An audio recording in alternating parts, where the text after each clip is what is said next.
अस्सलाम वालेकुम जी, कैसे हैं आप सब। आई होप के सब खैरियत से होंगे और अपने अपने घरों में खुश होंगे। तो आज मैं आपके साथ बहुत ही मज़ेदार सी आम से बनने वाली बर्फ़ी लेकर आई हूँ। जी हाँ, आज हम बनाने जा रहे हैं सिर्फ 2 आम से 1 किलो बर्फ़ी, जो कि बहुत ही मज़ेदार बनने वाली है। और इसको बनाएंगे हम बगैर कंडेंस मिल्क के और बगैर चाशनी के। तो आप इसको ज़रूर ट्राई कीजिएगा। तो चले बनाना स्टार्ट करते हैं। चैनल पर न्यू है तो चैनल को सब्सक्राइब कर दें। तो सबसे पहले मैंने लिए हैं 2 अदद आम, दरमियाने साइज़ के आम लिए हैं। और आप कोई भी आम ले लें जो आपको पसंद है, लेकिन कोशिश कीजिए जिनका अंदर से डार्क कलर हो वो आम आप लीजिएगा। तो अब हमने इनको छील लेना है। तो आजकल आम का सीज़न आया हुआ है, आप भी इस रेसिपी को ज़रूर ट्राई कीजिएगा और मुझे कमेंट में भी बताइएगा कि आपको ये रेसिपी कैसी लगी। तो इसको हम अच्छे से छील लेंगे और छीलने के बाद आपने करना ये है कि इसकी हमने कटिंग कर लेनी है। कटिंग आपने छोटे बड़े पीसेस अपने हिसाब से रख लें, कोई बात नहीं, अगर आप बड़े भी रख लें तो कोई मसला नहीं है। तो अब हमने जब इनको कटिंग कर लेना है, इसके बाद हम एक ग्राइंडर जार ले लेंगे या ब्लेंडर जग ले लें आप, और इसमें इनको डाल देंगे। और इसके बाद हमने ग्राइंडर जार को जो है अच्छे से बंद कर देना है। बंद करने के बाद आपने इसको अच्छे से ग्राइंड कर लेना है ताकि इसका पल्प जो है वो निकल आए। ये देखें जी, मैंने इसका पल्प बना लिया मैंगो का। अब हमने करना ये है कि इसको साइड पे रख देना है। अब कोई भी बर्तन लेंगे और इसमें 1.5 कप जो है दूध डाल देंगे। दूध आप कोई भी ले लें, फ्रेश मिल्क ले लें या डिब्बे वाला, वो आपकी चॉइस है। तो अब हमने इसको बॉयल आने तक पकाना है। तकरीबन 2 से 3 मिनट तक हम पका लेंगे। जब इसका बॉयल आ जाएगा तो ये देखें जी, बॉयल आ चुका है। और साथ साथ इसको चम्मच चलाते जाएं अच्छे से।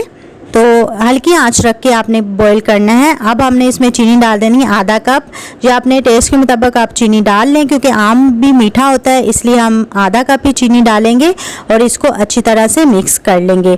अब हमने करना ये है कि इसको मीडियम फ्लेम पे रख के इसको चम्मच चलाते जाना है और साथ में 4 से 5 मिनट के लिए हमने इसको कुक करना है। और इसके बाद हम डाल देंगे 1 कप कोकोनट पाउडर, जिसे हम गरी बुरादा भी कहते हैं। इसको अच्छी तरह से मिक्स कर लेंगे। और अब हमने मीडियम से लो फ्लेम पे रख के इसको अच्छी तरह से कुक करना है ताकि ये गाढ़ा हो जाए। ये देखें जी, ये इस फॉर्म में आ चुका है, ये गाढ़ा हो चुका है। तो इसके बाद जब ये इस फॉर्म में आ जाएगा तो हमने इसमें डाल देना है आम का पल्प जो हमने तैयार किया था। तो अब आँच थोड़ी सी हल्की कर लें जब आप ये डालें। तो इसके बाद हमने इसको करना है अच्छी तरह से मिक्स करने के बाद हमने इसको अच्छे से पकाना है। और पकाना आपने इस तरह से है कि इसमें से जो पानी है वो ख़त्म होना चाहिए। साथ साथ इसमें चम्मच चलाते जाएंगे, और अगर आप साथ साथ चम्मच नहीं चलाएंगे तो वो ये लगना शुरू हो जाएगा। तो हमने इसको इस तरह पकाना है कि ये गाढ़ा हो जाए और इसमें पानी जो है वो बिल्कुल ख़त्म हो जाए। तो आपने इसको मीडियम से लो फ्लेम पे रख के कुक करना है। पहले आप मीडियम फ्लेम रखेंगे, इसके बाद हम इसमें लो फ्लेम रखेंगे। तो ये देखें जी, इस फॉर्म में आ चुका है, लेकिन ये अभी जो है गाढ़ा नहीं हुआ, तो हम इसको मज़ीद गाढ़ा करेंगे। ये देखो थोड़ा सा लगना शुरू हो चुका है, तो इसका मतलब है ये रेडी होने को है। तो जब ये इस तरह रेडी हो जाएगा तो हम इसमें डाल देंगे घी।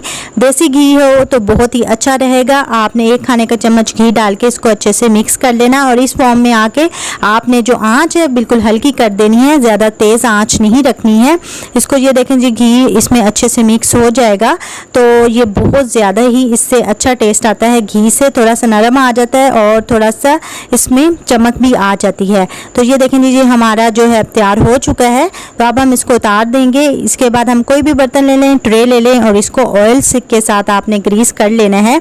ऑयल के साथ ग्रीस करेंगे तो बहुत बेहतर रहेगा। इससे ये होगा कि हमारी बर्फ़ी जो है चिपकेगी नहीं। अब हम इसमें अपनी बर्फ़ी का जो बैटर है वो डाल देंगे अच्छे से और इसको निकाल लेंगे चम्मच में से भी।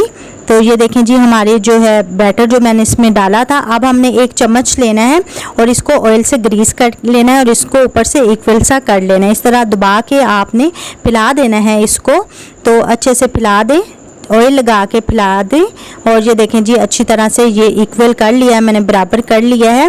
तो अगर आप मेरे चैनल पर न्यू हैं तो चैनल को सब्सक्राइब कर दें, क्योंकि जब आप चैनल को सब्सक्राइब करते हैं तो बहुत ज़्यादा खुशी होती है। और ये बिल्कुल फ्री है, आप साथ ही लगे बेल आइकन को भी प्रेस कर दें। तो ये देखें जी, इक्वल सा हो गया। अब हमने इसको रखना है फ्रिज में, लेकिन ठंडा करके आपने इसको 3 से 4 घंटे के लिए फ्रिज में रखना है। तो अब हम इसको फ्रिज में रख देंगे ठंडा करके। तो ये देखें जी ठंडा हो चुका है। अब हमने इसकी कटिंग कर लेनी है। तो कटिंग आप अपने हिसाब के मुताबिक कर सकते हो। पहले हम इसको लंबाई में कटिंग करेंगे और इसके बाद हम इसको दूसरी साइड से इस तरह से कटिंग कर लेंगे। और पीसेस जो है वो आप अपने हिसाब के मुताबिक छोटे या बड़े रख लेना। तो इसके लिए आपने करना ये है कि इसको अच्छी तरह से प्रेस करके आपने कटिंग करनी है। तो हल्के से नहीं करनी और छुरी आपने बड़ी यूज़ करनी है। तो ये देखें जी हमारी बर्फ़ी जो है वो तैयार हो चुकी है। आम की मज़ेदार सी बर्फ़ी और खुशबू इतनी अच्छी आ रही है मैंगो की, पूरे घर में खुशबू महक चुकी है और बहुत ही ज़बरदस्त इसका टेस्ट है। आपने भी इसको ज़रूर ट्राई करना है। और अगर आपको मेरी ये वीडियो पसंद आए तो लाइक करना मत भूलिएगा। चैनल पे न्यू हैं तो चैनल को सब्सक्राइब कर दें। इसी के साथ मुझे दीजिए इजाज़त। खुश रहें, दूसरों को भी खुश रखें। अल्लाह हाफिज़।